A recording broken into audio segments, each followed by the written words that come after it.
अब क्योंकि विंडो खुलने का समय होने वाला है, पता नहीं कौन सा ट्रेड विंडो में होगा नहीं होगा, लेकिन आज फिर से लार्ज ट्रेड्स लाइंड अप है और दो की जानकारी तो आवाज के पास है।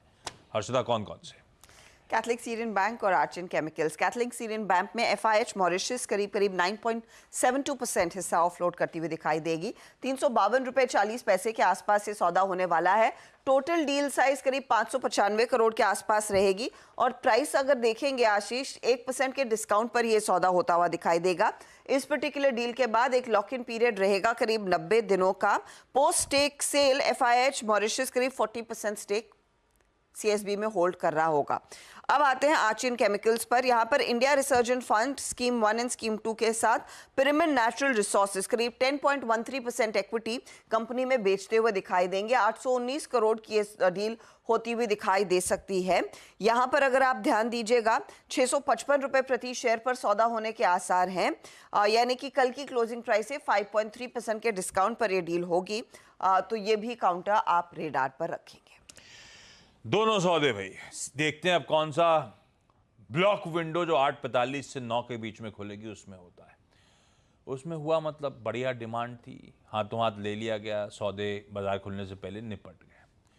जिस तरह से हर्षदा ने अपडेट दिए उसमें लग तो ऐसा रहा है कि सीएसबी बैंक, क्योंकि सिर्फ अप टू 1% डिस्काउंट की बात हो रही है, इसका मतलब है हाथों हाथ लिया जाएगा। फेयर फैक्स दरअसल जो प्रमोटर है वो माल छोड़ रहा है।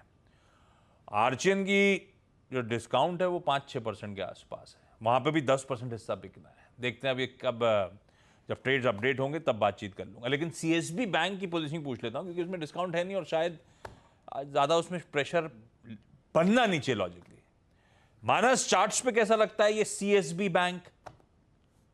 देखिए, कल स्टॉक ने अपने 200 डे मूविंग एवरेज को रिगेन किया है। हालांकि एक रेंज में ट्रेड कर रहा है 360 और 350, बट पैटर्न को देख के लग रहा है कि शायद 360 के ऊपर स्टॉक निकल सकता है। तो नजर रखनी है 360 के लेवल की। अगर उसके ऊपर निकले और सस्टेन करे तो 352 के स्टॉप लॉस से आपको खरीदारी करनी है। टारगेट 378 के सेट करने हैं।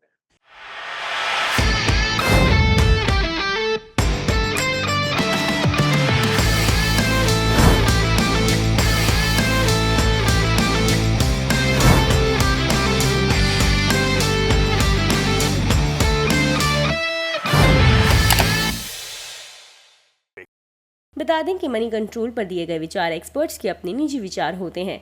वेबसाइट या मैनेजमेंट इसके लिए उत्तरदायी नहीं है। यूजर्स को मनी कंट्रोल की सलाह है कि कोई भी निवेश निर्णय लेने से पहले सर्टिफाइड एक्सपर्ट की सलाह लें।